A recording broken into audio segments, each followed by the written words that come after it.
Inside Outer Limits is a regular feature on the Paranormal UK radio network.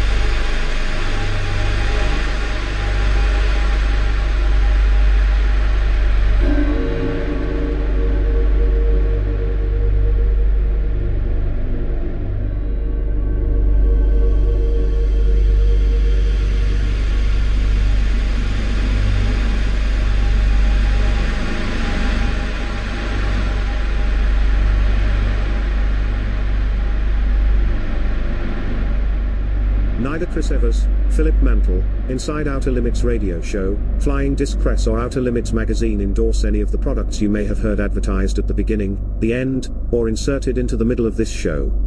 The only products we do endorse are those that are strictly affiliated to Outer Limits magazine, or Flying Disc Press. We now hope you enjoy the show, thank you. Outer Limits magazine presents A Fourth Encounter.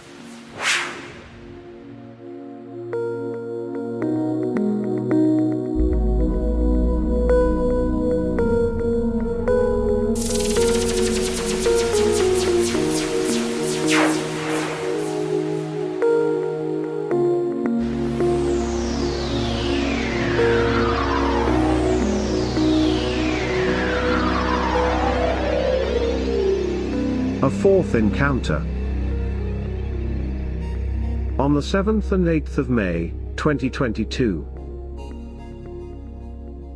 Featuring the following speakers: Peter Robbins, Malcolm Robinson, Paul Sinclair, Jennifer Stein, Philip Kinsella, Ronald Kinsella, Paul Askoff, Mike Koffel, Sasha Christie, Steve Midgley, Colin Saunders, and your host from Outer Limits magazine, Chris Evers.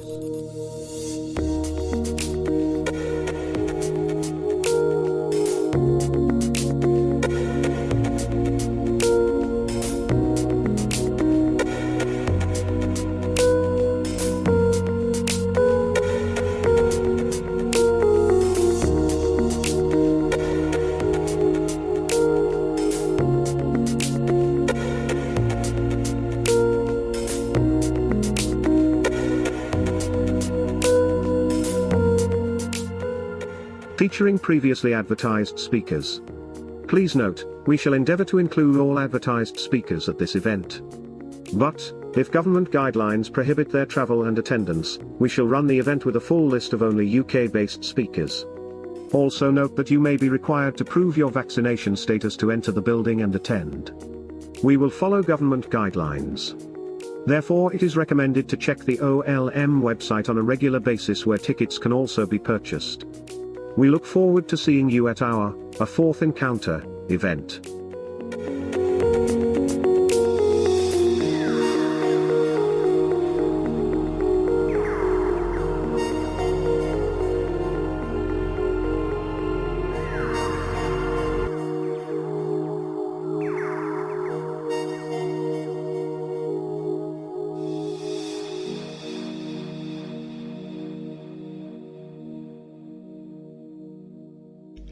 Hello everybody once more, and welcome to another edition of the Inside Outer Limits radio show with myself, the man from Outer Limits magazine, Chris Evers, and my co-host, who is of course the original Prince Philip, the one and only, he is UFO royalty, and that's Philip Mantle. Hi Phil. Good evening, Chris, how are you doing? I'm alright mate, I'm just recovering actually from last night's events, but yeah, perfectly fine. Yes, I heard you had a long night. Yes, we certainly did. Myself, a friend from the Hull area by the name of Nick Mellors, and Philip and Ronald Kinsella, who from now on will be ever known as Roland Kinsella. We went up to Bempton and we had a sky watch into the early hours of this morning. Just up at Bempton, there's about 7 of us, Chris Wright and Amanda, one of his friends, all up there, just having a good conversation, and we didn't see anything startling or anything like that, unless, of course, you include a beautiful clear sky, considering the weather that we had yesterday, and you could see all the Milky Way and plenty of shooting stars, but unfortunately we didn't see anything on demand, as it were, because as we know, this subject that we follow doesn't work on demand. Yeah, I think the clearest night sky I ever saw, Chris, because I lived just off the town here in Pontefract, was many years back, and was actually in Devon, and it was the time that the comet Hale-Bopp was in the night sky. We were at a lodge with the kids on holiday. Yeah. And I've never seen a sky like it in all my life. I mean, I've been out on the Yorkshire moors and seen some lovely nights, but that night just seemed, so I've never seen anything like it, and it is awe-inspiring. It really is to view the heavens in all their glory. Yeah, it's amazing. I think you're totally right, Phil, because when we, as townies, as it were, when you're stuck in your own location in the middle of Hull or Pontefract, or I don't even know where our guest speaker's speaking from today, but if she is in the middle of a town, you get that use to looking up at the night sky and basically seeing the brightest stars, that it is quite a surprise when you can go out there and go back to like it was in the 1960s and 1970s, when you could actually see a clear nighttime vista. Absolutely beautiful. Really enjoyed it. Yeah, and it sounded like you had some fun as well. Oh, we certainly did, yeah. You and Roland. We talked everything, yeah, with Roland especially. We talked everything from cryptozoology to UFOs, to even the rapture, which is a religious subject, which I think the Catholics follow that more than anything else. But let's not digress. Who are we speaking to today, Phil? Well, we have a lady who's got her own story to tell and doesn't need to go out on the moors or the hills to try and look for anything. She's already encountered it. We've got a lady by the name of Tina Bird.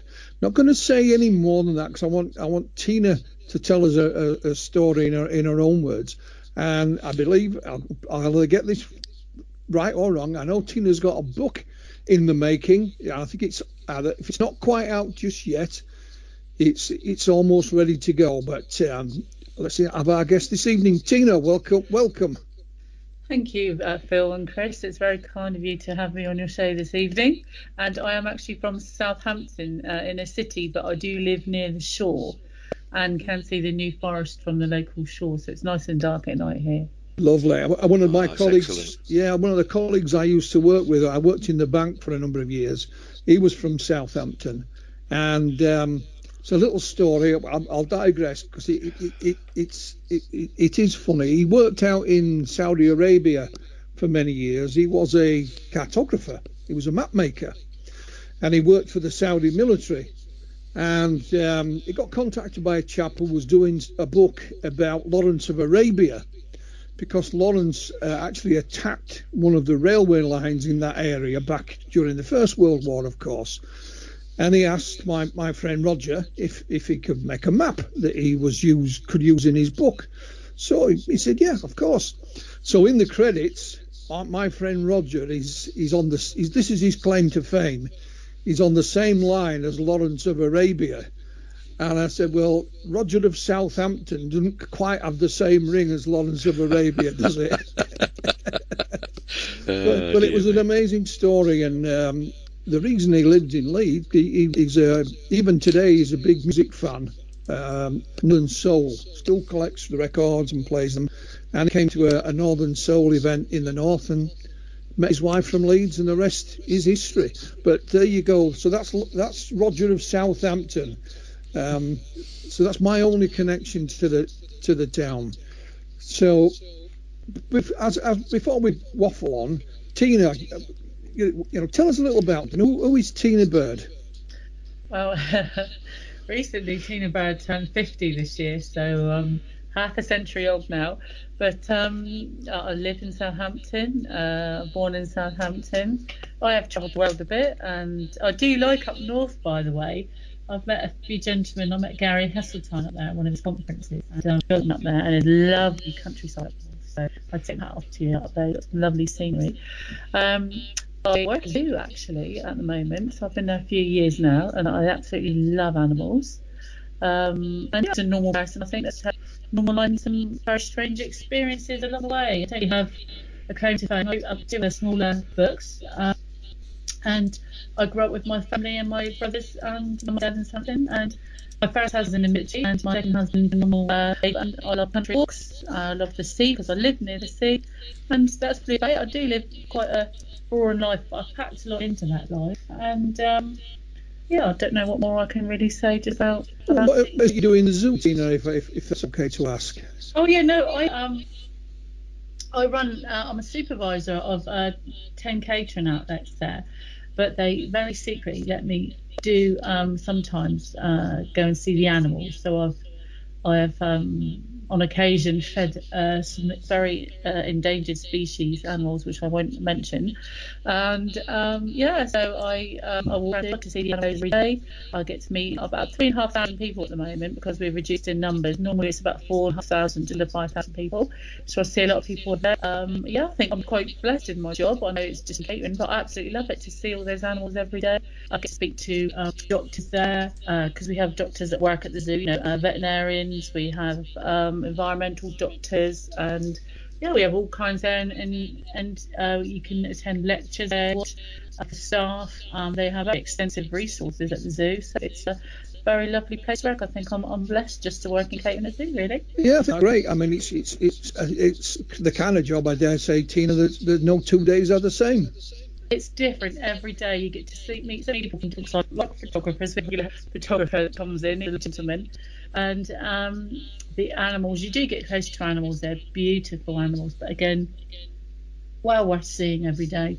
Yeah. And there's so much that happens at the zoo with different species, new births, animals can go into different animals. And yeah, so it's no 2 days are the same. I think we tend to forget that a lot of the zoos and the wildlife park do a lot of conservation work as part of their everyday routine. It's not none to get noticed at all, does it? No, it doesn't. And as human beings, we're all one. We're all living the same world, and human beings. We're one species, and we can't seem to get on. And it caught in the crossfire sometimes in a lot of, not just the UK, other countries with conservation and things like that. Animals do suffer and do need help. So yeah, they do massive amounts of conservation work with oryx, I think with the snow leopards, the big cats there, and we have loads of Hooven stock at the zoo, and yeah, they're part of the breeding program there. And yeah, so I just speak on behalf of my own experience. Obviously, my zoo has, which I won't mention, have their own PR and things like that. But yeah, I think more people should visit conservation zoo. Yeah, and because children every day, what day does your child ever get to see a baby penguin or baby flamingo even, let alone in the wild?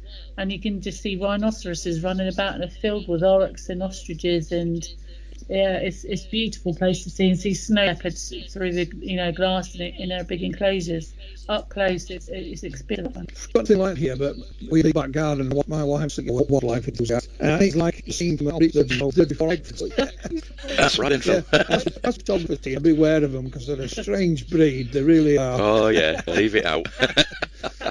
He's having a little subtle dig at me there, Tina. Oh, is he? Yeah. This is a photographer. Yeah, at a wedding. Nothing too dangerous.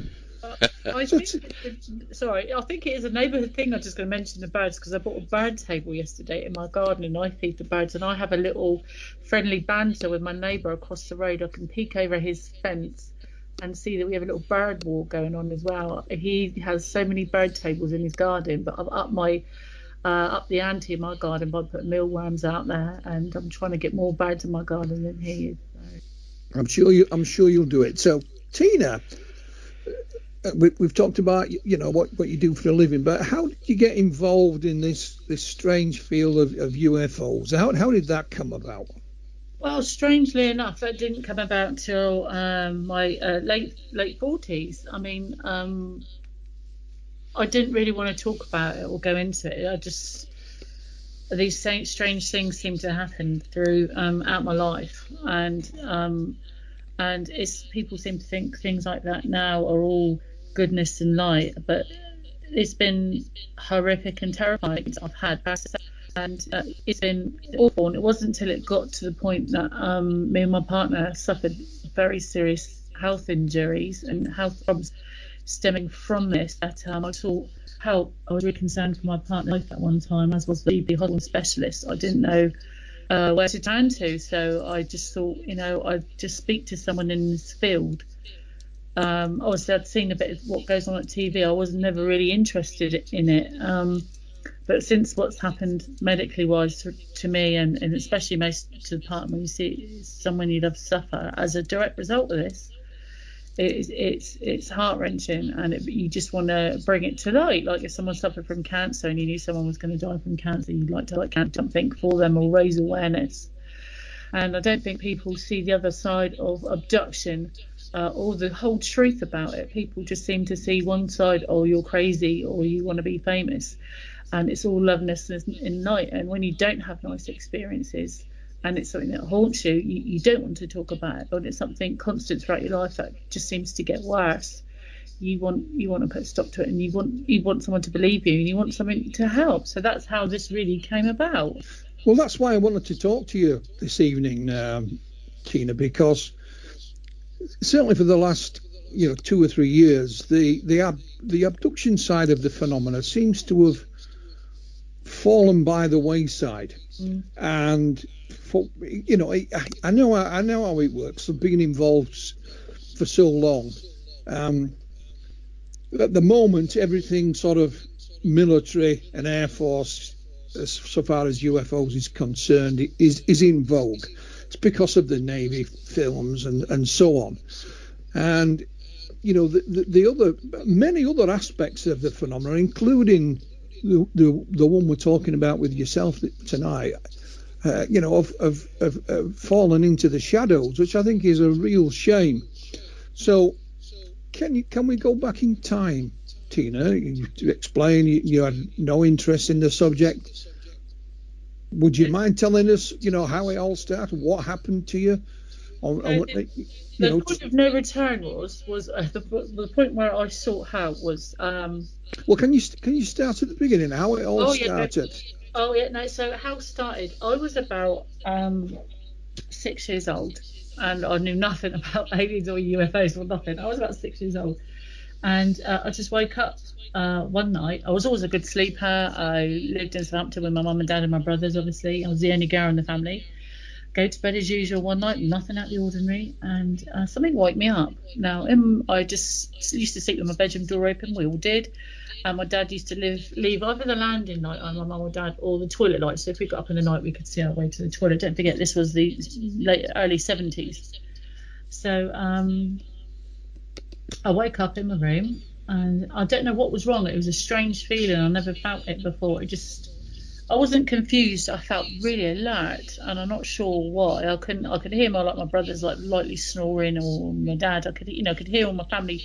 It was dead. You could hear a pin drop, and there were no external noises back then in the 70s or anything like that. So it was very quiet, very peaceful, and I felt very alert. I'm not sure what was wrong. I didn't need the toilet, and I jumped out of bed, and I remember I had my pink nightie on, and I took a step out of my bed.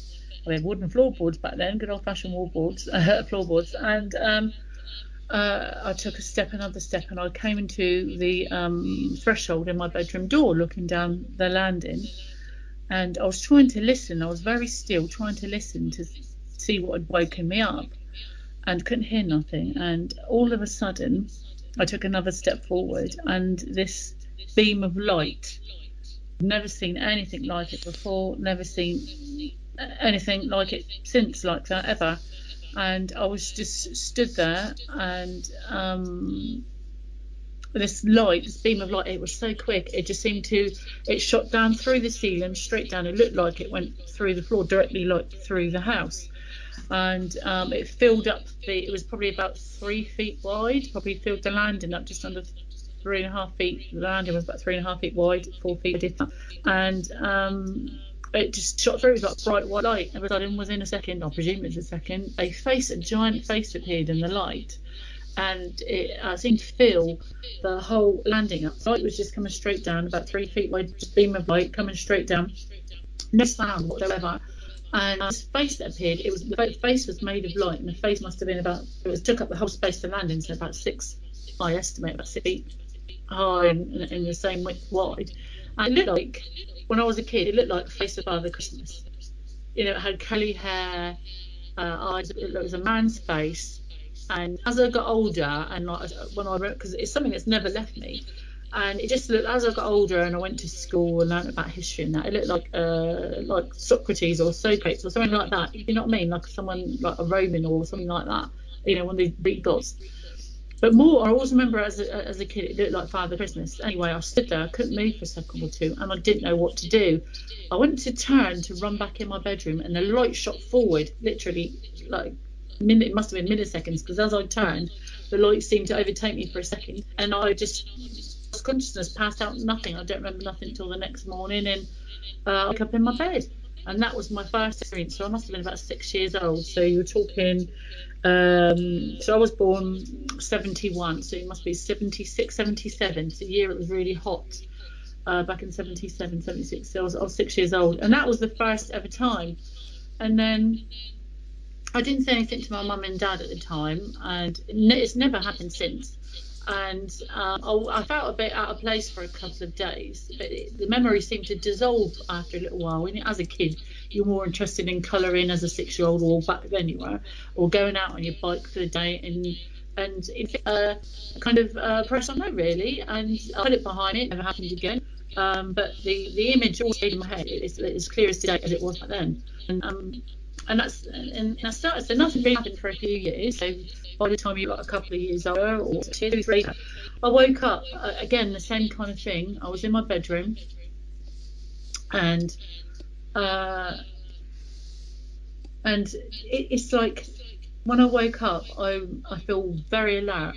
You know, like if someone really banged the door hard, but you didn't hear the bang, and you just shot up out of bed. And it's like you're alert to it. I didn't know that back then. I just used to think something woke me up, and I was just up out of bed, and that was it. And the next thing I know, this bright white light would hit me. It would just come out of nowhere. This light would hit me, and I'd wake up, and I'd be either like a prone position in my bed, and I had like a hole. I woke up one night. I woke up downstairs. I wouldn't remember going to bed. Me and my mum went upstairs to bed, and normally we would like come as far as upstairs, because we'd go up, have a bath, get in bed, and that was it. But this particular, I think me and my mum were the last up. We went upstairs, got in bed as normal, and I woke up, and I was in like, wasn't a prone position. I was laid on the sofa downstairs, and my mum next to my mum, but like we were feet to feet. She was on we had like a long black sofa, and it was like a 4-seater. We never really 4-seater back then. It was a black sofa, and we were both on the same sofa, like opposite ends. And I woke up, and I couldn't get my mum, I don't think, to wake up. I woke up, and we both, I think, or I made my way upstairs. It was weird, because I'd had a dream. Me and my mum had floated down the stairs. I was being floated out of bed, out like up and out, and then back in, but back down the stairs. Like I was floating. It was weird, but it was like one straight movement. Either you go through the floor or down through the stairs. I don't remember walking. It was like I was on a flat platform, and woke up, and my mum was there. So I went back upstairs to get in bed. I must have woke my dad up, because I'm not sure if my mum came up behind me, woke up. He seemed, back then you don't know your days, but it was like weird, but it wasn't right, but you don't know it wasn't right at the time. Anyway, so I had another hole, and my dad, I'm not sure if it was the noise of me getting up, going to bed. My dad said, what's going on, kind of, and it was like dark. All I know is right in the middle of the night. And he said, what have you done? And he looked down at my leg. There was like a tiny drop of blood, but there was no, like, the hole went into my leg. and you could put a matchstick in there. It's perfectly round. There was nothing in there. He couldn't find where the blood came from. He searched my bedroom, the scouting board, pulled my sheets back. There's nothing in my bed, and he goes, well, it must have hurt you to see it. And so didn't think nothing of it. And then the next time it happened, and I don't sleepwalk at all. My was a chief super's engineer, and at the time my mum was a housewife, but she used to be a biochemist for Corona. So and she we stayed at home and raised us. So she was like, yeah, there was no nails sticking out the stairs, none in my bedroom. I couldn't understand where I get in these holes, and they were right in the middle of my bone, a few inches up from my ankle.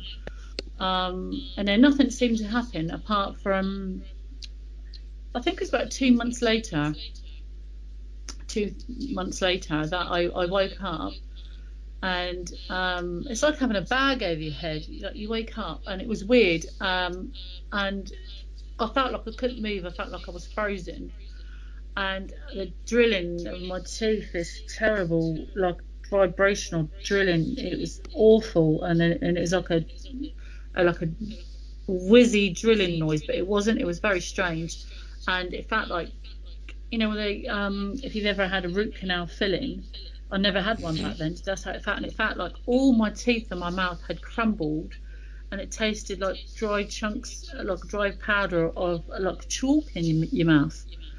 And that went on till my late 30s. That went on till like once a year or once every few months. This would happen. And once I actually woke up with blood in my mouth after this, it felt like all my teeth in my mouth had been drilled, and they'd been glued back together because it felt fun. It didn't feel right. But in the morning, nothing was ever there. And this particular morning, after I felt like my head was like being drilled in my teeth, and it felt like pressure. It was awful. And I actually had blood in my mouth when I woke up. And literally, I was on my way to the bathroom to brush my teeth, and my dad was like, "What the hell?" And he was very concerned. He checked my bedroom, wanted to know if I think I wasn't that old at the time, and he was very concerned. He took me to the dentist. I think that day he didn't take me to school. He checked my mouth, checked my tongue, and he spoke to my mum. He spoke to my brothers if they'd had any problems in the night. No. Dentist couldn't find anything wrong whatsoever. So he left it at that. And then, but I used to feel like every now and then these so-called dreams, because that's what I put it down to. I didn't realise that you're being taken at the time when you're so young. You don't. And so that was really it. And then it kind of stopped for a while. So things died down again. So as a kid, when you're 9, 10, or coming up to a teenager, you're going to school, life takes over, and you go to a different school and things like that. I'm still living in the same house. And then my brother had a couple of experiences which I'll go into, but not today. But that's his kind of thing. But he woke up. It was very hot. End of the summer. It was so hot. We had all of the curtains in the house open.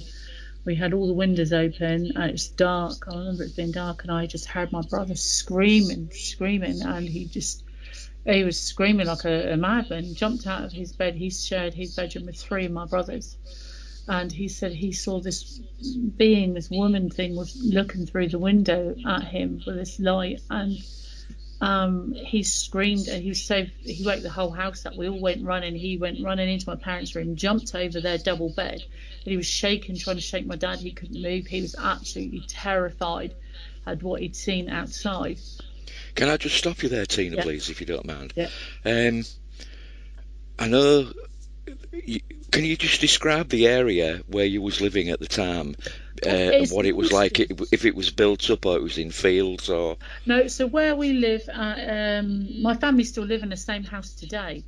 Right. We've been in the same house my mum has for 50 odd years now. So I live in a place called Woolston in Southampton. So it's not far from water, from the New Forest. It's about 2 or 3 minutes from Western Shore, so we're not far from the sea. You can see the New Forest Park from there. It wasn't built up a lot at the time. It was like a little town. Woolston was like a very little town. Our main centre town was a little further away, and it's not far. It's probably about a 10-minute drive now to Netley. Back then, we used to walk everywhere. And it was, I think the houses were built there.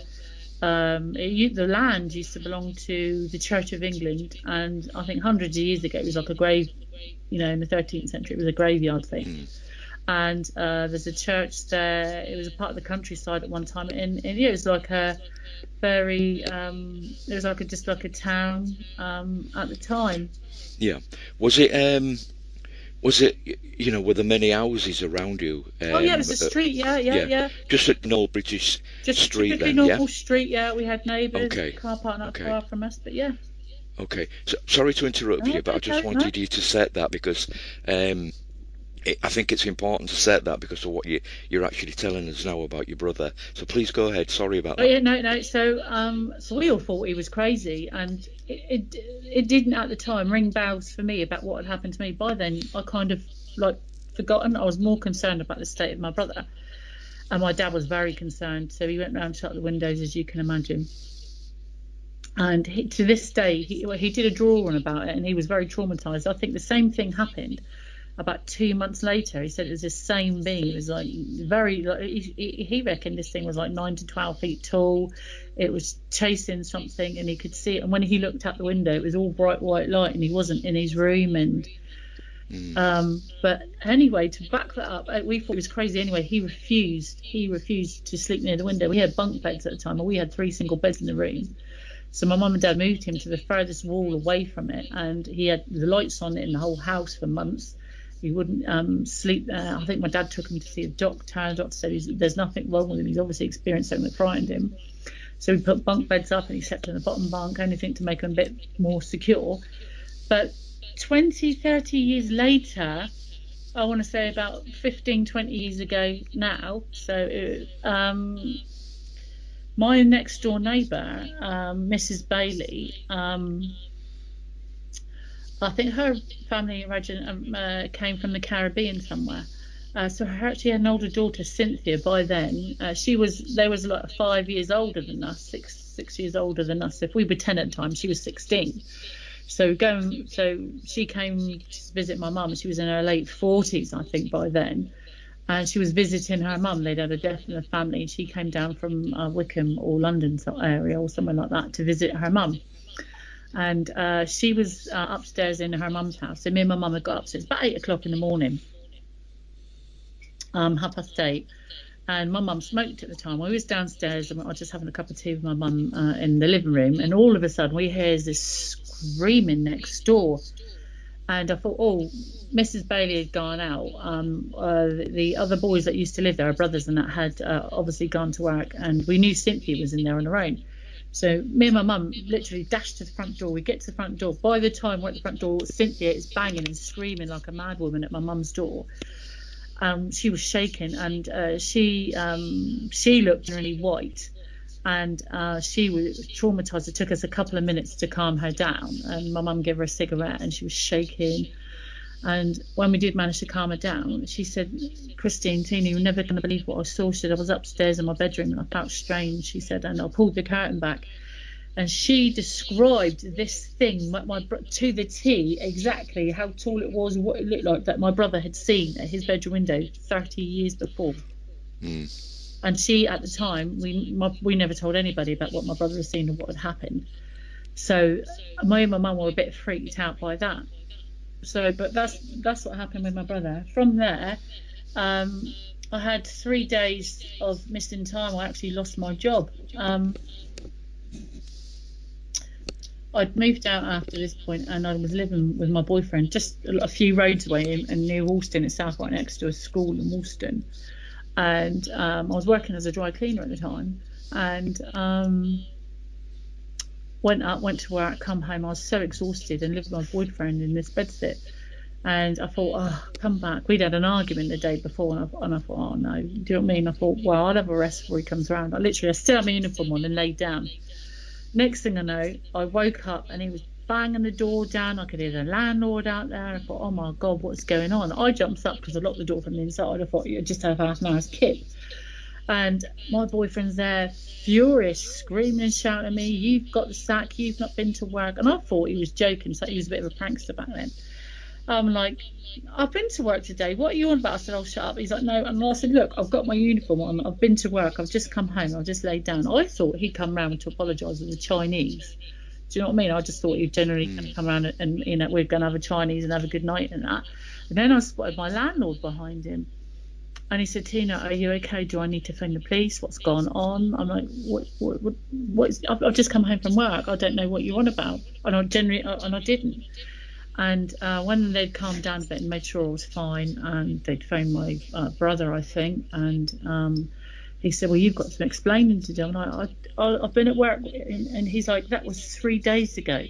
You've not turned up for work. Your boss thinks you pulled a sickie, and you've just not gone in. They've sacked you. They phoned your landlord because they was concerned.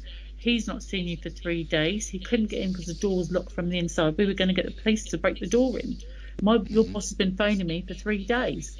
And I'm like, and then it kind of dawned on me that it was like kind of real. I thought it was a joke because I still had my work uniform on. So I goes to work the next day. When he calmed down and I'd spoken to my brother and my family and reassured him everything was fine. I couldn't explain what happened because I didn't know. But as far as I'm concerned, I'd had a kip on the bed for 3 days. I tried to explain things from my boss, and that was it. I lost my job, and that was it. But the day after that, I collapsed. Literally, I collapsed. I'm not sure what happened. I went downstairs to have a cup of tea, collapsed, don't remember nothing. I came round in the Royal Southampton Hospital, and they kept me in there for 3 weeks on a mixed ward. They wouldn't allow me to leave the bed. I was in severe pain in the middle of my body and the side. I had scans, x-rays, more blood tests. They were giving me pethidine in the legs. I didn't even know what pethidine was at the time. They were giving me morphine. They just kept telling me not to move. They said, "You're dehydrated." I'm like, I went to work, came home, and I fell asleep and I woke up and they told me it's 3 days later. And they said, "When was this?" I said, "Yesterday." But I had, what had happened? I think I'd fallen over, or I had a scan 3 or 4 days before that. I'm not sure if I'd caught my hip or what, but I'd had a scan or something 3 days before this, so I knew there was nothing wrong with me. And he said, "Oh, we think you have a kidney stone. We've had this scan and x-ray." And I'm like, "Well, how long does it take to get a kidney stone?" He said, "This thing is huge. It's broken in half, stuck in your kidney. It must have gone down your kidney because there's a huge scar down the side of your kidney." I'm like, "Well, no, because I had a scan 3 days, back then, the old-fashioned scan and x-ray." And I said, there's nothing wrong." He said, "We'll have to look at that." He was very concerned. And then the whole 3 weeks, my family couldn't understand why I couldn't come out. I couldn't come home. I wasn't allowed to get out of bed. And the doctors, every kind of different doctor came round to have a look at me. They come to the conclusion that I'd had this massive injury and that I'd had some kind of massive kidney stone, and that it broken off and dug into my kidney, and that I must have passed it. And I'm like, "No," but they kept me in for 3 whole weeks until all my liver levels, enzymes were off the chart. They kept saying about my liver. I didn't drink. They kept saying, "Oh, your liver enzymes are off the chart. Have you been deep sea scuba diving? Have you been on holiday? I'm like, "No, I work as a dry cleaner and I walk to work. I eat a healthy diet," And so that was, I was a bit concerned, and I was pale white for a long time. But I did feel drained, and they put it down to that. Can I ask you a question, Tina, please? At the time of the incident with the kidney stone and the sleeping for 3 days, did you suffer from anything like, or do you suffer from anything like pernicious anemia? Do you have any B12 deficiency or anything like that? No, no, I don't. I wasn't until after I had my hysterectomy, which I'll tell you about later. Then I had problems, but you do as an older person. But back then I was healthy. I could run for miles. I was always healthy, always strong. Wasn't overweight. Had a good diet. In fact, I've never really broken a bone. I can say I've had very good health until that point. And there was no explanation for it because they couldn't explain. They just couldn't explain it. They just thought I'd had some severe injury and never went to the hospital. Yeah, I mean, I obviously asked that because I want to clear up the possibility that obviously B12 can make you feel tired, and pernicious anemia is also part of the B12 as well, which again, it affects your health. It makes you feel tired, makes you feel run down, etc. And you have to go for injections every 3 months to, put the iron back into your body, etc. I just wanted to clear that, because some people will say, well, no, obviously she's got pernicious anemia, that's why she fell asleep for 3 days, or it was so low she fell asleep. But once we now know that wasn't the case, because she didn't suffer from that, they can't bring that up in an argument now. So I'm sorry to interrupt. Please carry on. So any argument, by the way, just for you and your listeners, I signed an agreement with my investigator, David Hodgman, that they can access my medical records and check all this out. So that is obviously on my medical records, because they were puzzled, which is why I had so many questions and so many doctors, because I was so healthy. They couldn't account for this, which is why they thought I'd had a severe injury. They couldn't be worked out what had gone on. They had no idea and couldn't work out why everything was so high. I mean, like I said, I've been to the doctors a few days before that. I can't think what it was for, and it was for something minor. I'm not sure what it was for, and they just wanted to make sure, that I hadn't broken anything. I think I had a fall with playing football or something stupid, and I was doing something like that, and I was always in good health. I always eat fruit and vegetables, and the doctor just wanted to make sure. But when the hospital said that all this, and I thought, well, my doctor checked all that out, and that's why the surgeon, and I didn't have an operation. There was a surgeon, a specialist, and a couple of professors that came to see me at the time, and that is also on my medical records if anyone wants to check that out. Yeah, absolutely. I mean, let's be clear here. I mean, having kidney stones does not usually bring on periods of extreme tiredness where you sleep for 3 days. Well, they only put it down to that because I had internal scarring, which they couldn't account for, which they saw on a scan, and it wasn't there 3 days before. Absolutely. So they couldn't account for this. The scan didn't match what they'd seen 3 or 4 days before. It was like I'd had a huge accident, but I had no scarring on the outside of my body. There's nothing on the outside of my body to match the internal scars. That's what they were very confused about. And they must be selling my blood, because I had more blood taken then than any other time I think in my life.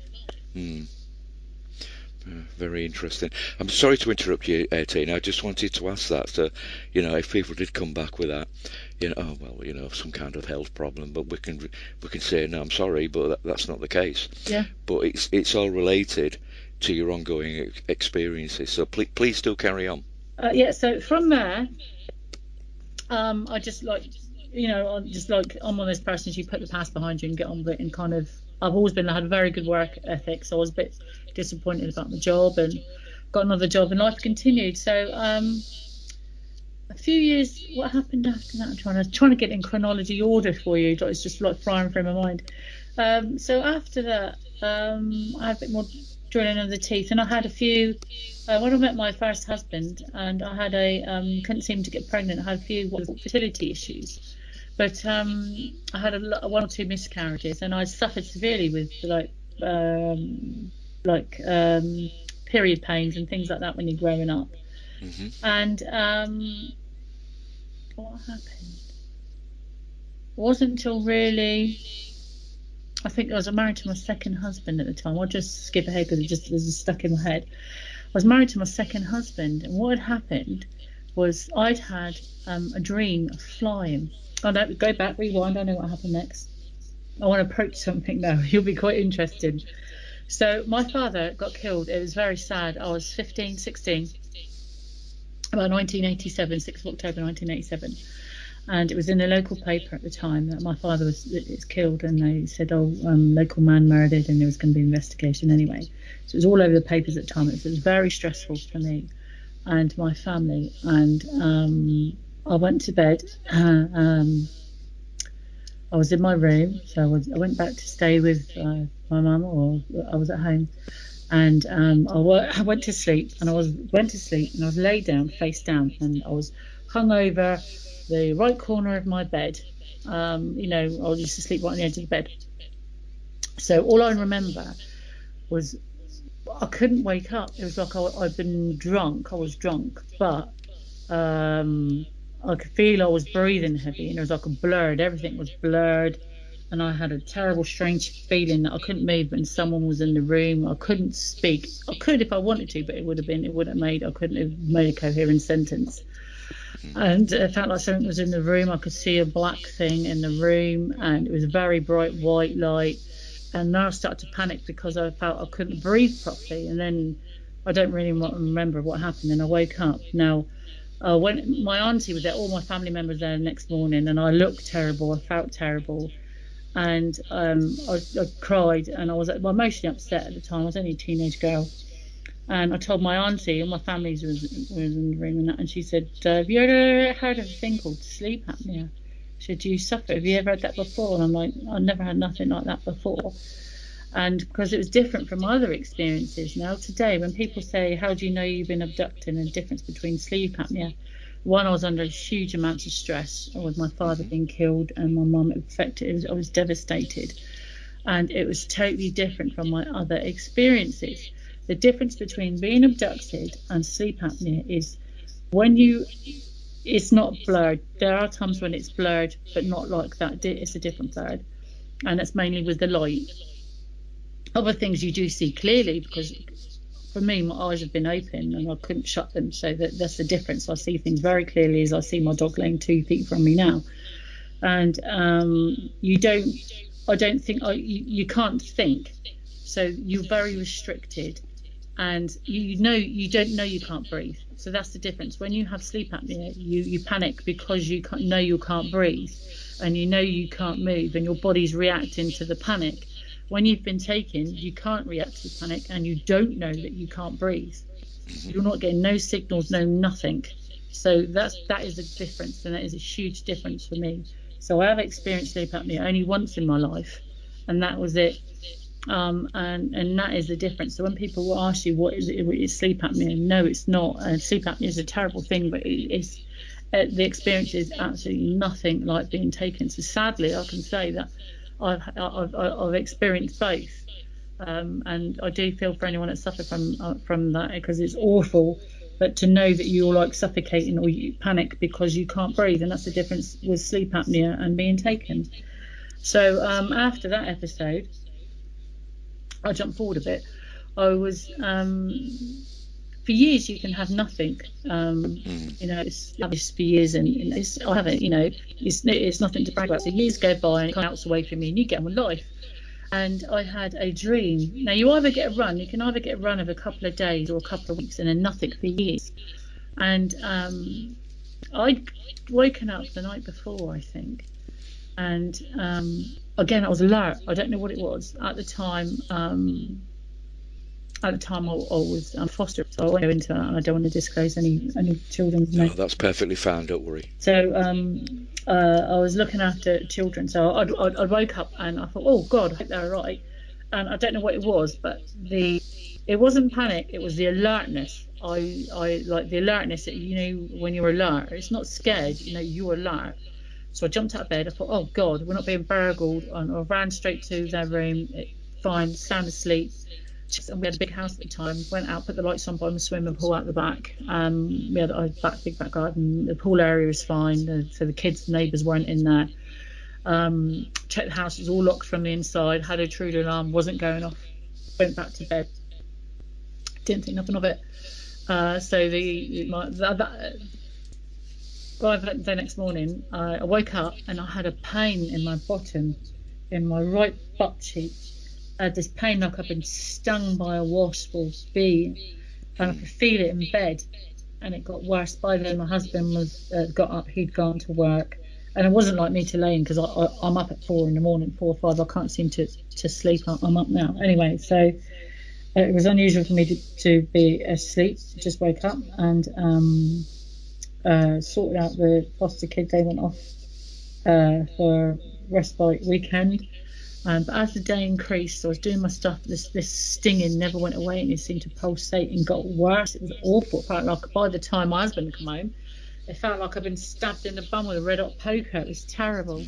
And I put all cream on it all day. I couldn't see anything in the mirror. I went and had a look in the mirror. I couldn't see any redness on my skin, no cuts, no nothing. And by the time my husband come home, and he said, "What's the matter with you?" I said, "Oh, I'm in so much pain." He said, "What's the matter?" I said, "It feels like I've been stung by a bee." He's like, "Oh God, you've not got a reaction, have you?" I said, "Can you just have a look, please?" And he's like, "Oh, come on then." So I went upstairs and I laid on the bed, turned over, and he had a look. He said, "There's nothing. I can't see nothing that jumps out at me." And I put my finger on the point. I said, "Look, feel that there's something under the skin. Is there a lot of tiny mark? Have I been bitten by something in the night?" He's like, "Your bum's like a peach." He said, "There's no marks, no nothing, no sting marks, no bite marks." I said, "Push there," and I put my finger on it, and I said, "Feel that lump." He's like, "Oh yeah." He said, "It's under the skin. It feels like like a tiny head of a mat or something." He said, "I can feel it under the skin." I said, "It's got to come out." I said, he said, "Go to the doctor's on Monday." I said, "No, I was going to go today." I said, "I just couldn't go. I thought it was a sting and it would go away. It's just got worse. It's very intense." I said, "I can't sit down." He said, "What do you want me to do about it then?" I said, "Look, take the nail clippers or a long pair of tweezers." I said, and the little nail clippers or like the toenail gripper things. They're like little knife things, but they're like very sharp pliers. I said, "Just cut it out." I said, "I don't care." He said, "I can't do that. I'm not scarring you. It's going to hurt." I said, "I don't care." I said, I'm in pain." So he's like, "No, go to hospital. I'm not a doctor." I said, "Look, if you don't do it, I'm going to do it. It's going to hurt me even more. I'm going to make a mess and you're going to wind up taking me away and looking like an idiot." So reluctantly, after half an hour, he could see I was upset. He agreed to do it. So got some Dettol, and he bobbed it on my bum, and I could feel it did sting a bit. He like clipped it around the area to make it like a tiny hole, literally. Got the tweezers, and I could feel him pulling. And he's like, "Oh my God." He said, "I don't want to do this. I don't know what I'm doing." I said, "You're not going to cut nothing." I said, just cut whatever it is. Just get it out." And the second he pulled it out, it was stinging anyway. The pain stopped instantly. I only had the stinging pain of where he cut the very minor sting. The pain just stopped. And then he was very quiet. And I thought, "Oh God, I hope he's not gushing out of me." And he's panicked. He didn't like the sight of blood, and he just stopped talking. So I kind of half turned it over with my bum in the air. I said, "You all right?" And he looked at me. He said, "What's this?" I said, "What do you mean, what's this?" And he had like a grey piece of tissue, like a little grey piece of membrane, and I couldn't see anything.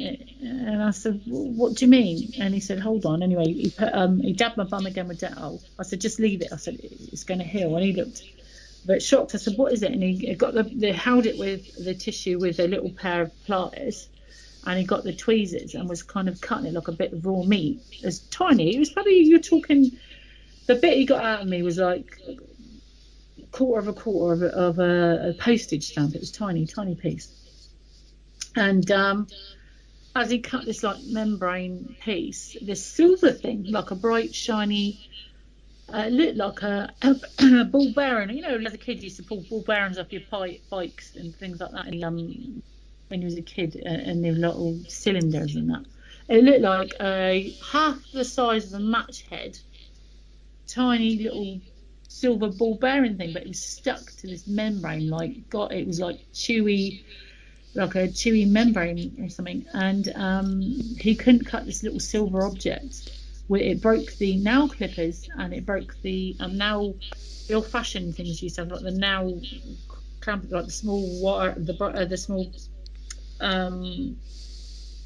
clamper things. Anyway, and it broke them. And he just wrapped it up in tissue. He dabbed my bum. He said, "We're never talking about this again." And he threw it in the bathroom, went downstairs, and he didn't talk to me for about half an hour. And I don't understand what I've done or how it got there. And he made me a cup of tea. He said, "How do you feel now?" I said, "Fine." It stopped hurting. And we never spoke about it from that day. And then about 2 weeks later, I was having a shower, and I came in to wash my back in the shower. And he said, "What have you done to yourself now?" I said, "What do you mean, what have I done to myself?" He said, "Jesus, you got another mark on you." I said, "What do you mean another mark?" Because by then I only had a tiny little mark on my bottom, which was disappearing from where he just made a little cut in the skin to get this object out. And he said, "You've got 2 holes, one each side, literally about a thumbprint apart, and it was identical hole each side of my bottom where he'd taken this thing out." And he said, "Who did that?" The doctor said, "I don't know what you're talking about." He said, "Well, obviously you can't see your bum." And I hadn't looked at my bum in the mirror since he'd taken it out. And he said, "You've got a mark, a perfectly round mark each side in your bottom." So that was there. And I don't know how that came about.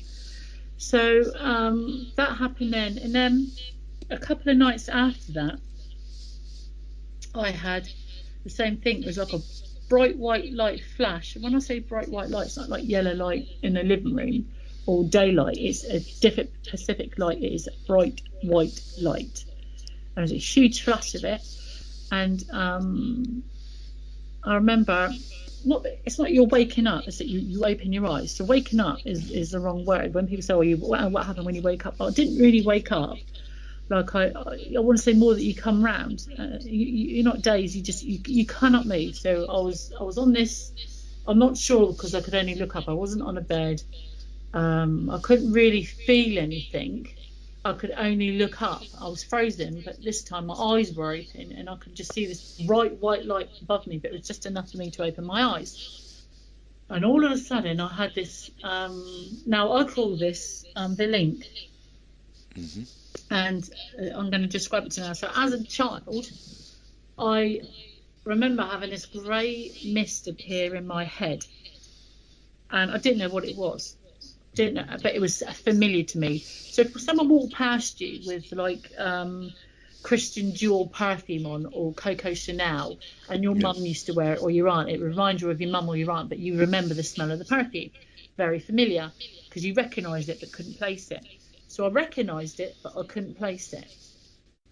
As a kid, you don't realise you're recognising it. It just seems familiar. And you don't know that you can't place it. You just don't know where it's from. You don't know that as a kid. You put that together as you're older. Mm-hmm. So I like remember this, but I couldn't place it. But I remember this grey mist. But I won't know till later on that every time one of these beings is close to me, I get this grey mist, and then I'll tell you now. So that's how the grey mist thing. So when I say the link, it's this grey mist stuff. So this grey mist stuff appeared in my head, and I had a flashback of me being on this same thing in the same room, and all of a sudden this orange light flashed above my head. Don't forget, my eyes are open, I cannot move, and next thing I know, I'm at like a 30-degree angle, no clothes on, and I'm looking down my body. I can't look anywhere else. I can't turn my head. I can only look where my eyeballs are like focused forward, and this bright orange big light comes down, and there's like a black grid mark over both of my legs and my pelvis and my stomach, and they're like oblong blocks of like a not invisible grid but like a black light grid over my legs. And all of a sudden I just had a second glimpse memory of when I was a kid, very familiar of me laying there, and this happened to me as a kid, like a flashback. I've never had like a flashback before, but so I'm just imagining that is what it is. And this like beam of light came down, and it looked like it was burning a hole in my leg, but I couldn't feel anything. I couldn't smell any burning, and you could see it going into my leg. It's like, so if you struck a match, put a match in a jelly, that's what it looked like.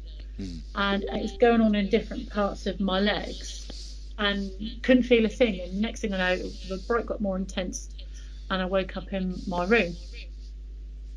Didn't put it down to nothing, because all of this had happened in a matter of like a week or two of the thing in my bum. I think it was the next night or the night after that. I went to bed, didn't wake up alert. Next thing I know, I went to bed and I woke up, and I was back like I was in a small room. I didn't know I was in a small room. It wasn't really a room. I couldn't see the ceiling. It was the same bright white light, but it just seemed more or less intense. Then all of a sudden, straight away, I felt the link, like this grey mist come over me. When the mist hits me, I normally can't see out of my eyes for some reason. I don't know why that is. It's I can see the mist, but I'm looking inside my head at the mist. Well, that's the only way I can explain it.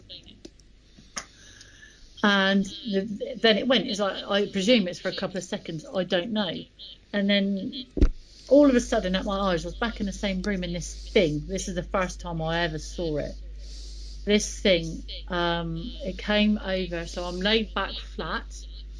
I don't know if I'm laid on a bench or what. I can't see down, so I don't know what I'm laid on, but I can only look up. And this thing, I only knew I was flat on a bed. You don't know if you laid in an attic with a light on you. The only reason I knew, this thing looked over me, and it came from my right eye. So I was looking up, and in my peripheral view, this thing just looked over my head. It was bright white skin with black eyes, and it was like flash for a second. And it stopped literally. It came over to look at, when a dentist, when you laid over a chair, the dentist looks over you, gives you a nod to make sure that you're all right, are you okay, kind of thing, and then went. That's the feeling I got from this thing.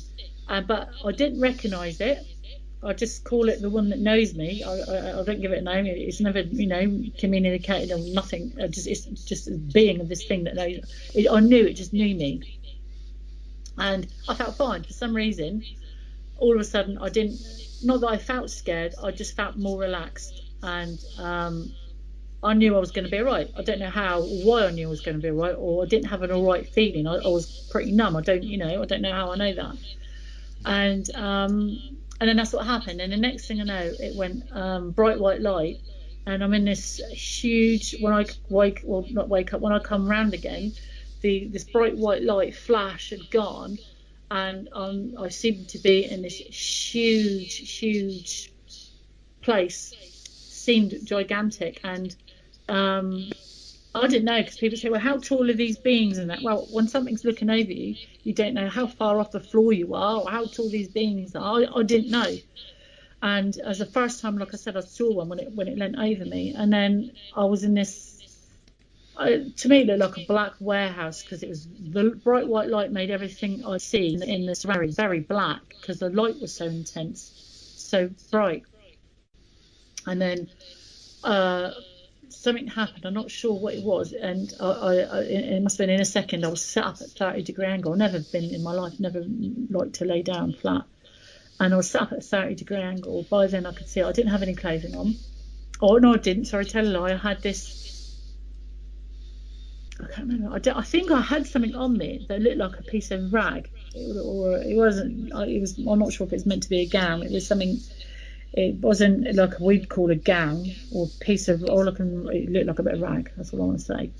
And I could see down my body again, and I could see that I was on some kind of table, but it only looked white or metal, or I couldn't see. It just looked flat, and the light above it made everything look bright white light, and the light seemed to dim a bit, and they must have picked up that the light was too bright.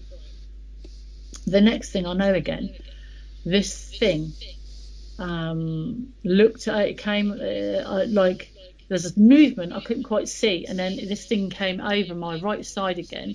It was the same being that knew me. It was the one that knew me, and I stopped seeing out my eyes, because he came over my eyes and I could see him. The second that I saw him, now he leant over my face. It wasn't till later on, like a couple of times later, when they lean over your face, I learned that when they lean over your face and look at you, they come really close to your face and your forehead, and they look down at you. It's to see if you can communicate with them. It's to see if you can talk to them. I didn't know that at the time. So this thing came over, and all of a sudden I stopped seeing out my eyes, and I had this grey mist. And in this grey mist is like he was in there and I was in there, so I call it the link. But I couldn't see him, I could sense him. So my sense was next to his, or his was with mine in this link. It's like, all I can liken it to is if you were in a room, like a bright white room, and you had built-in Wi-Fi in your head, and the Wi-Fi router is the other end of the room, and your friend's in the next room on the same Wi-Fi router. If that makes any sense, it's like a Wi-Fi kind of thing. That's all I can liken it to. I'm not saying it's that. Can I ask you something, please, yeah. Tina? Yeah. How did you know this was, the one that knew you? If they pretty much all looked the same. They do actually. Well, this is it. He wasn't grey. This thing was white, and I had a sense of, like I said about the perfume smell. It felt familiar. When I saw him, I instantly relaxed. I don't know why. And when I connected with the Wi-Fi, I knew it. It's like, so every time one of these beings connects with you, it's like a different Wi-Fi or a rush of ants in your head. That's all I can liken it to. But when he's close to me and I get a male presence, I call him he. I've only ever met one female, but that wasn't until later on in my life. They've all been male, as a male presence. I just knew it was a male, and I knew it knew me. I don't know how it knew me. It just seemed very, very familiar. It's like, how do you know when you're a kid, when you walk into your nan's house, you're with your parent, just say, and your parent gives you an ice cream. You walk into someone's house and sit down, and your mum and dad's chatting to him, and you don't feel threatened, you don't feel frightened, but you know him. It's that kind of familiarity. That's all I can liken it to. I can't explain it. I just knew it knew me, and at the same time, I wasn't going to come to any harm. But that's all I can explain. It didn't communicate to me in any way. Hiding, it's me, Jimbo, and you're going to be with me for a few hours or a couple of minutes, and you're going to be fine. Don't worry. Strap yourself in. We're going on a ride. My sense obviously reacted to it. That's all I can put it down to. I don't know how I know. I just knew that I was going to be okay, and I just felt relaxed a bit when I saw it. But I knew I recognised it. So it's like when you see a dog walking along the road, how do you know it's a dog? Because someone's told you it's a dog all your life, but you know it's a dog. You can tell the difference between a dog and a cat, but I don't know how I knew. So, we're going to have to jump forward in time because... Oh, yeah, sorry. It's all right. No, you don't need to say sorry. You got to a stage in your life, Tina, where, things changed and you decided, I don't know, enough was enough. Maybe it's time to talk to someone. Yep. So after it wasn't until I was with my partner I'm with now a few years ago, and it was 2015, I think it come to a head, early 2015 or late 2014. We went to bed at our house, and I got on the left side of the bed, he got on the right side of the bed. And the next thing I know, and nothing had happened for a few years by then. I just thought it was all over in my life. That's why I never came forward earlier or said anything. I thought all that had just been, it stopped. I got to bed, he got to bed, went off to sleep, and next thing I know, I woke up. I had a tiny bit of blurred vision in my eyes, like forcefully popped forward, the both of them. I was in a fetal position. The sheets were pulled back down the bed. I was turned over looking to the right side of the bed. My partner was not there. There was a bluey green light that seemed to emanate in the room that came through the wall in the right-hand corner of the room. So I'm on the left-hand side of the bed looking at the right-hand corner of the room, but I could only see half the room because I'm curled up in a fetal position, looking at the right-hand side of the wall with no clothes or no bed covers on me. And this thing was stood there. It wasn't like the things I'd seen before. It was a different kind of. It was stood between. It's 2 feet away from me. Just to give you some example, it must have been 2.5 feet away from me. So I got a very good look at it, very close up. So when you see something that close up, you cannot mistake it for a dog. My bedroom door was shut. The dog wasn't in the room. We didn't have any children in the house with us at the time. The front door was locked. The bedroom door was shut. This thing was about 4 feet tall, 3.5 feet, 4 feet tall. It was a little bit. It was taller. What I would call the shoulder blade region is the bottom of the bed. Came up to the bottom of the bedstead came up to its shoulder kind of region. It was very, very thin. It had the skin, pure white skin. It had but the bones seemed to stick out through the skin. It was very thin. It was about the size of an 8 to 10-year-old kid, or a very like anorexic looking thin one. But it did have differences to us. The head was round. You know that Treeborn Mint advert, the one with the white head. So yeah, that freaked me out. The first time I saw that, it freaked me out, and I didn't know why. I was petrified when I saw it. This thing reminded me of that. It had a round bit. All I want to say is a biscuit tin. Like someone covered a biscuit tin with white icing in and put mashed potato on the back of the head. And the neck was small and thin, very round, but it was in the centre of the body, between the shoulder blades, between the front. And this thing bent forward, which is why I could see the back of the head so closely. I couldn't see the face, the front of it. But it bent down at a very weird angle, very strange, like the hip would have been half a foot lower than where I was, or it didn't bend at what we would call the knee. It did very strange movement. And as it bent down, it was looking, I had 2 pictures by the side of my bed of my huskies, 2 or 3 pictures next to my bed in a picture frames of my huskies. I had a doll there from when I was a kid and like a teddy bear thing on my partner's side of the bed. And it bent down to look at that. And I couldn't move, and I looked at it. By then I was fully awake. I couldn't move. I was frozen. This bluey green light was flickering in the room, and it stopped, and all of a sudden I blacked out. Next thing I know, it's the next morning, and as I woke up, I'm still in the same position. I moved, or I felt him moved. I woke up, went to sit up. My partner was sat up at a very rigid position, holding his throat, looked traumatized. His eyes were open, and I'm waking him up saying his name, and he like blinked his eyes and like took a breath, and he's like, I don't feel well. He said, my throat hurts, my bum hurts. He said, something's not right, something's happened, something's not right. And I looked round, the bedroom was shut, house was shut. I didn't want to alarm him. I thought, do I tell him what I saw? Do I tell him he's going to freak out? Because I never told him about what had happened to me previously. And I thought, is he going to freak out? Well, following that day, from that day on, we both suffered ill health for a few weeks. Had a pain in my chest. He had a pain in his chest. My teeth felt very funny. My stomach really hurt. His hurt. I had other problems and issues going on. I did lose a bit of weight. By then, he'd lost a significant amount of weight. So this was like at the end of the year, November, December time. So made an appointment to see the doctor. I went to see the doctor first. He made an appointment for me to go and have, is it laparoscopy, where they stick a camera down your throat?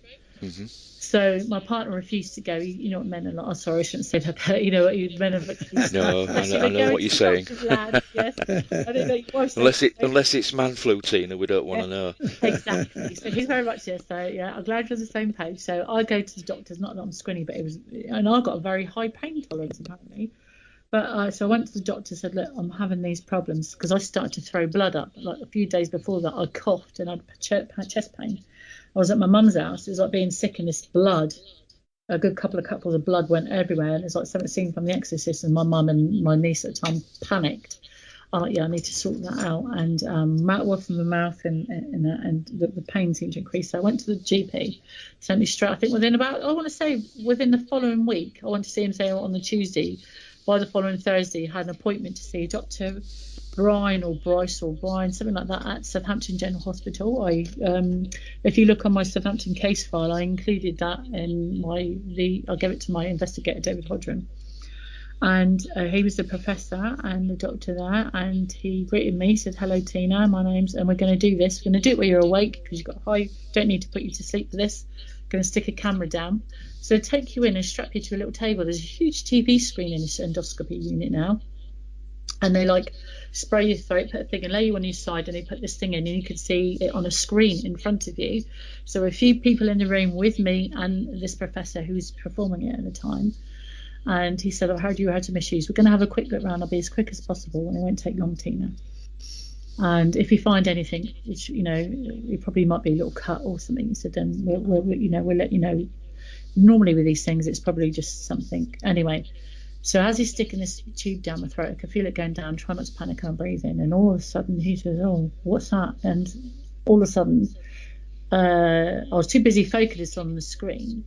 And 2 or 3 of the other technicians came in, and he called someone else in, and he's like, we need to get that. He said, what is that? And you could see, all I could see was this black. It was like something from Aliens. You know, when they walk into that thing and it's like black tissue everywhere, that black, and it was just in my stomach or down my gut. And he says, we need to get that. We need to get that now. And they took it, and I was there more. I felt like I was there for half an hour, and I was coughing, trying not to panic. And by the point, there was like 2 of the technicians trying to hold me down, and I'm trying not to move and panic. And he's like, no, just get in it. I could feel it hurting inside in like a ripping motion. And I got quite a few samples of it and pulled it out. He said, Tina, I'm going to see you in about a month's time. Take this. I think it was on Zoprazole. He wrote me a prescription out. He said, don't go now, wait in the waiting room. And he came out, and he'd asked me again if I'd had any surgeries, had I had been anywhere, had I been travel, am I allergic to anything, had anything and untoward happened to me. And I didn't want to say, yeah, hi, I saw this thing in my room that came through the wall and it took my partner. You're not going to say that to a doctor. And I'm like, no. He said, right, I want to see you. Any other problems, you come straight back to A&E. And he gave me some pain medication as well. And he gave me some oral, because we gave me some suppositories that would work up from my intestines into my stomach. And he printed me off this yellow piece of paper, and he said, Tina, you have a very large stomach ulcer. And when I say large, it's this deep in your body. So on the scanned piece of paper, you can tell you how many mils or centimeters it is in your body, how big the scarring tissue is. And he said, that's like the black's more necrotic, dead material, but obviously it's not dead. We get it looked a little bit like what the piece my partner, my husband, years ago pulled out my bottom. That was like grey. It looked like the same material, but this stuff is more black, and it was inside my gut. So he says he definitely got an ulcer there, and the scarring is very long, and so you don't get scarring. You can't fake scarring inside your body, no matter who you are. And so he sent me off, seemed very concerned, and he said, I'm going to contact your GP today. So in between that 4 days, when I go back a week later, my partner had an appointment same day at the same clinic with the same, uncanny enough, the same professor. So we get there. He said, oh, hi, Tina. He said, we're having an endoscopy today. We're going over the results from what we took. I said, no, sorry, I'm here. He said, how are you feeling? He said, you look a bit better as the tablet's back in. He said, yeah. He said, I am seeing you, but in my other clinic. I said, oh, no, I'm here with my partner. He said, sorry. I said, my partner's there. I said, you're seeing him, he's next because you just called his name. He said, is that your partner? I'm like, yes. He said, does he have the same injuries as you? I said, injuries? He said, the same internal damage. I said, I don't know, but he's lost weight. He hasn't had the vomit and blood like I did. He's saying that he has pain. He can't keep food down, and he's lost so much weight. I'm concerned. And they'd weighed him last year, and he lost like 3 or 4 stone in like weeks, and they thought it was something serious. They're very concerned. And he said, right, hold on a second. And he went and got the nurse to measure him, put his height. And he said, can I ask you to stay? I'm just going to take your partner through. And he did the same thing to my partner. And when he came out, he said, I'd like to speak to you both together. I said, can you wait 20 minutes? I waited 20 minutes, and there's him and 2 or 3 other gentlemen called us into a room. And he said, I shouldn't say his name. My partner had his piece of yellow paper in his hand. And he said, I'm a bit concerned. What your house? Do you both live together in the same house? I'm like, yes. He said, you both had the same internal injuries at the same point in your body. So he got mine up on the screen because Marco had his in his hand. And he said, I'll need to perform blood tests on both of you, but specifically your partner. He said, by the look of it, we think he has some kind of cancer. We're going to give him a scan. Can you go home, come back in 2 hours, he says. We're going to give you a scan, x-ray, blood test, send you to see a specialist, and we need you to come back again tomorrow. Don't eat nothing, blah, blah, blah. And he said, I want to tell you now, we think it's some type of liver cancer because it's obviously very severe. He'd come back tomorrow. He said, hope for the best, but we need you to prepare for the worst. It was the worst 3 days of my life. I couldn't stop crying. He couldn't stop crying. We thought he was going to die. They didn't know what was wrong with him. But the doctor ordered me to have blood tests same time as my partner, even though he'd seen me in my clinic and I didn't have another laparoscopy after that. Said that I took pictures of his blood test card, and it said on there, suspected liver cancer, blah, blah, blah. And it was all this. His readings come back like mine. His blood level, his liver levels were off the charts. And they said, give him a scan, a few scans. They give him a die-cast scan where they inject you and put you through like a PET scanner thing, and another scan. And they said, we can't find where the cancer is. We definitely think he has cancer. We don't think he's got long. Continue to lose more weight. And then I just broke down and cried. And they asked us to go back to hospital. By then it must have been 3 or 4 weeks later. And they kept asking us about where we lived. Has anything happened to us? And I'm like, no. And you can't tell a professor. You think you saw something in your room that's taken you and done something to you. And so at that point I reached out. I started to research, thinking is there anybody could help? And as much as I didn't want to admit the fact that, someone says you've been dealing with aliens, I think you nutter little green men. It's nothing like that. So I reached out to anyone in the field, and at the time I didn't know who to reach out for. I was seeing some videos online, and I watched a series of ancient aliens on TV. I didn't know what the hell I was doing. And anyway, all these people, I kept phoning and emailing, and they're like, you need to find a UFO club. I'm like, what the hell is that? Where is that? Where do I contact one? Who's in charge of them? Where are they? Because I couldn't find any anyway, and the same name kept coming up, Gary Heseltine. So I sent Gary Heseltine. I'm not sure if it was an email or private messaged him. Was he on Facebook, or I got a telephone number? I think I got a telephone number. I said, look, ring this guy. And I had the number for 2 weeks before I phoned him. I didn't phone him. I thought, this guy's an ex-policeman. He's going to think I'm a nutter. I can't phone an ex-policeman and think, ask for help. So I sent him a message. I thought, things have got so bad at the hospital. I messaged Gary Heseltine. I said, this is me. I need some help, and I don't know who to ask. Can you help me? Or ask me, put me in touch with someone who can. And believe it or not, I was so shocked about within a couple of days, within 5 days, Gary Heseltine got back to me and said, look, Tina, I don't deal in this field. He said, I deal with the UFO subject, but I know this gentleman is top of his field, a gentleman called David Hodrin, investigator. Here's his number. Please phone him, and you need to make an abduction report. He will speak to you. An abduction report? What the hell's an abduction report? So I left it. I think I left it a couple of days or a week. Again, I'm like, I was him-hamming about, and I thought I would just bit the bullet. Things were so bad with Marco. I had nothing to lose at that point. I didn't care.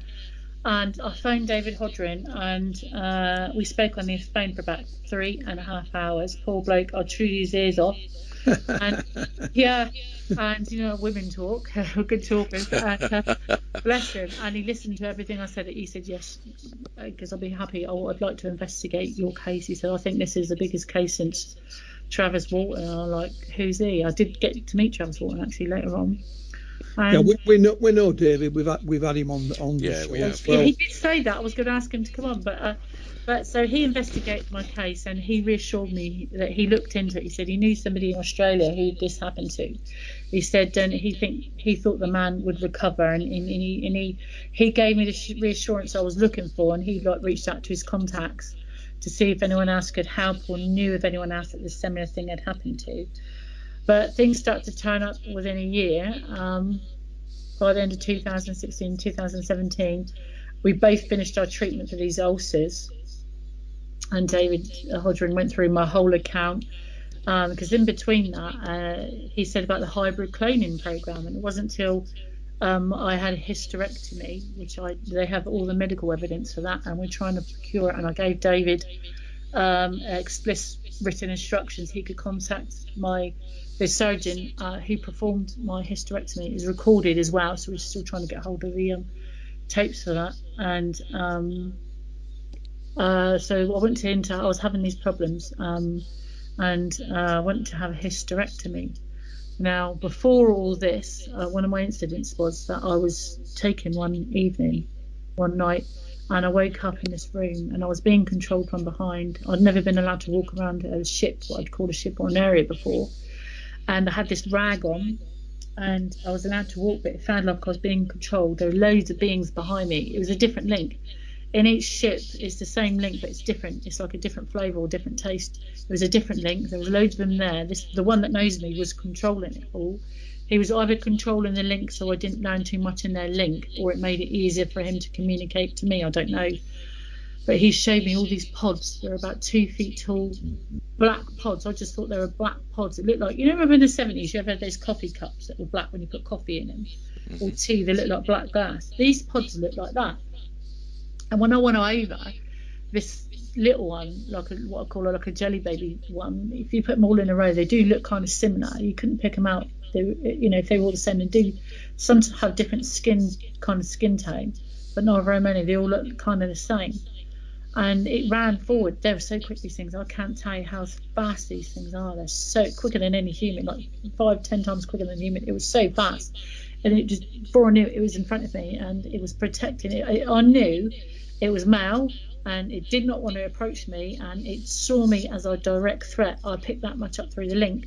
The one that was with me ordered him to stand back. He wasn't happy. He didn't see me as aggressive. I didn't get aggressive from him. I don't think they do missions like that. He didn't move clearly. He did not want me there. perceived me as a threat. So the other one made him stand back. There was loads of them behind me. I could feel them pushing against the link. And I think he told me I was just like kind of inquisitive. That's the kind of vibe I got. And when I touched this pod, something happened. I touched this pod. And there was a baby in this pod. And that's when I realised, when I kind of looked, because I could move very slowly, it felt like I'd been drugged. I had a bit of taste in my chest. I could taste something in my chest. Because I'm allergic to anaesthetic and anything like that, if I get injected with anything, or I could taste it bitterly in my chest. And it tasted like that. And all of a sudden I had hundreds and hundreds of these tiny little girls' voices in a link. So their link, this link, the second I touched this pod, the one that knows me and all the ones that were in the room behind me, I had no control. It was blanked them out. It was the biggest link between. Nobody else was in this link, or nobody could listen to this link, and it was thousands of the same little girls' voices all talking to each other in a strong link. And that's when I realised, in that split second, that they were only cloning females. All these pods, all these babies were female, and I'm not quite sure what happened. As I took my hand off this pod, the one that knew me, I'm not quite sure what happened, but I saw a bright red light shoot across the floor underneath between my legs, and it kind of drew my attention away from the pods. And I'm not sure if they did that to break the link, or I became, when you're emotional, they can't control you. So I think that's why they put a pheromone in the light. From what I understand, they put some type of frequency pheromone in the light, and that's what sedates or seduces humans. But whatever they give me hadn't worked. So I could communicate with him. My link with the little girl stopped instantly. I think they did it to break the link, or they couldn't control it. And that's when, in that split second, when the link stopped and I saw that red light shoot across the floor, because the link was in my head in the grey mist. The second the link was broken, I saw this red light shoot across the floor, and the pods were back in front of me. And the one that knew me was like next to me or just behind me, and all of a sudden I felt like thousands of ants had rushed in my head. They were turning over everything in my head. It was so quick. I couldn't move. I couldn't mentally think. It was just like they were turning over everything in my head. They didn't know. They were so freaked out. I've never experienced mass panic. They were all panicking because they didn't know how I knew that they were all females. I didn't know how I knew they were all females. I just knew it, and they didn't know how I knew that information. And they weren't that they were panicked. They didn't seem angry. They did not know. They needed to know. And in that split second, they all rushed in there to turn over everything to find out how I knew that they were female. And then everything, when they showed me in that second, he was trying to pull me out. Then when you're in that situation, when you're in the link, something else happens. You get to see all their history, all or whatever they're showing you. It's like a silver cord being pulled through your head. It's so quick and so fast. When information exchange is very, very, very super quick. And can I just say something, Tina? Because I've got it in front of me, and when you talk about this link and this, you talked about this fog and things of that nature. Yeah.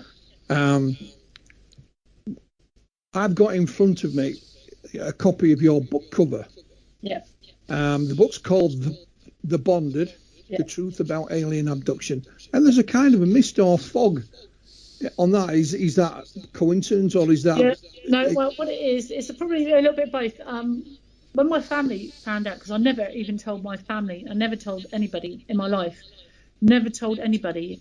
And when I came out and told everyone that, you get the odd jabs, and my family are a bit quiet, and my brother's like, oh Christ, it's craziness and all this and that. You need to get it. My sister-in-law was a bit understanding, and she is in the she does a little digital art and things like that. And I said to my sister-in-law, look, could you do a book cover for me? And she said, oh my God, it's not one of these UFO things, is it? And she was making fun. I said, no, I'd like your interpretation. And I told her what I'd like. I said, I want a cover to get across the point of abduction, but I like not in a horror story way, but open to everybody. And I'd like a picture of someone stood there or with and I described to kind of contact. Yeah. And I tried to describe to her what it was like, and she just got it obviously straight away. She was very good, and she came up with that. And the reason it's called The Bonded is just after the experience and this grey mist experience with this one, they showed me the energy they used on their ship to divert me away from the babies. I was concerned that I'd touched the pod.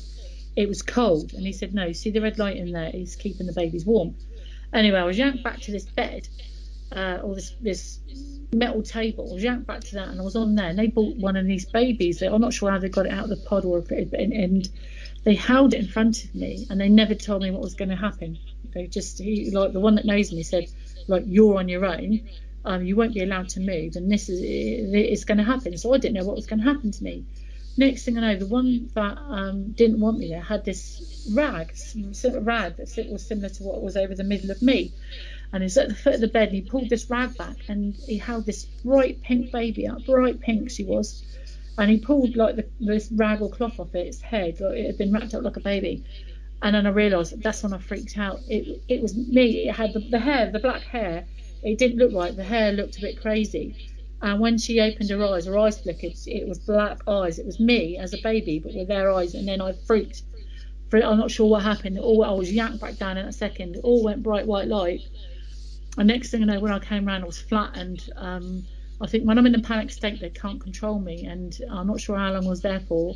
And then and I saw him come over my left, and he's like, and I'm like, what happened? He tried to explain to me in a calm way that I'd frightened the baby with my behaviour. Now, what I didn't tell you is that when you're walking about, when they're monitoring you on these ships and you're in their link, you can see what they're doing to you. Unless they block you, because it's in their link, you pick up loads of information, and they were analysing my in a photo shot. So let me explain it a bit more. Was when they Tina, I'm going to have to stop you there. There's a number of reasons. One, we're running out of time, but two, I think if anybody else wants to know more about what you've experienced, I would advise them instead to get a copy of the book. Yeah. So, we've got, I have to say, you kindly sent us a copy of the cover, The Bonded, The Truth About Alien Abduction, G.A. Bird. When is that coming out, or is it out now? No, so I held it off a bit. I was due to release it. I wasn't going to do it, but I thought, no, I want to raise awareness. And I held it off because David Hodgson was launching his UFO wave game. And I contacted him and Gary. I said, look, I'd like to put in the book just to say thank you to you. So, I just didn't want to mention their names in my book. And as a thank you. And because David was my investigator, he was going to write a piece. I wanted him to write a piece about either him, so the readers could get to know if they wanted help in the future, like a little page or a contact page for him. And I was going to put that in a book. So unfortunately, he hasn't been able to do that till yet. I have contacted him again recently, and he's going to do that after his game launch. So I should say in about 2 months' time, it'll definitely be out before Christmas. And so I'd like him to write a piece to go in there. I understand. And you can also find it. It's been in 4 issues of the UFO Truth magazine. So but in my book, I'll go into a bit more detail. It is all in there. That's the reason I held off from releasing it. And you'll have drawings as well. So in my book, I've put in drawings and photos of like the scarring around my neck and all things like that. That's all. Yeah, I've seen some of those. What we're going to do, we're going to have to come to a close there, I'm afraid, Tina. Yes. Well, what I will say is we'll keep in touch. Yes. And when the book is available, we'll spread the word for you. Thank you ever so much. And we may even have you back on to continue where we left off. And obviously we'll be more than happy to recommend the book to our listeners and our readers. But as for this evening's fascinating conversation, we have to end it there. We've got limited time, I'm afraid. Tina, sorry for talking your ears off. You have no, not at all. No need to say sorry. It is absolutely fascinating. I could have just sat here and let you carry on. But unfortunately, we've got time restraints. But I would thank you very much for being our guest this evening and recounting some of what has happened to you down the years. And you, Chris? Absolutely, yeah. Thank you very much for your time, Tina.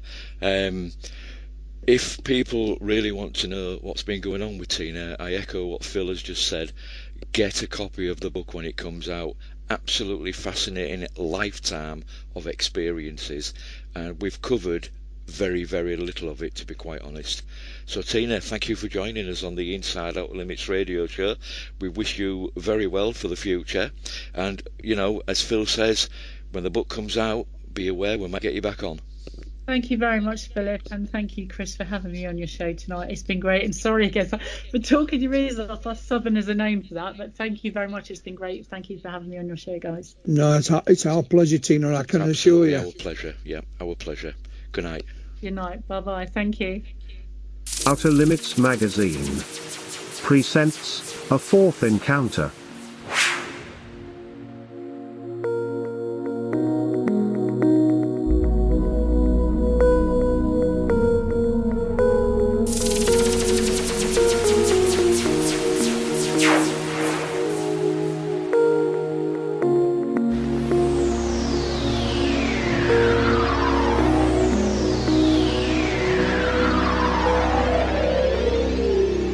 A Fourth Encounter. On the 7th and 8th of May, 2022. Featuring the following speakers: Peter Robbins, Malcolm Robinson, Paul Sinclair, Jennifer Stein, Philip Kinsella, Ronald Kinsella, Paul Askoff, Mike Koffel, Sasha Christie, Steve Midgley, Colin Saunders, and your host from Outer Limits magazine, Chris Evers.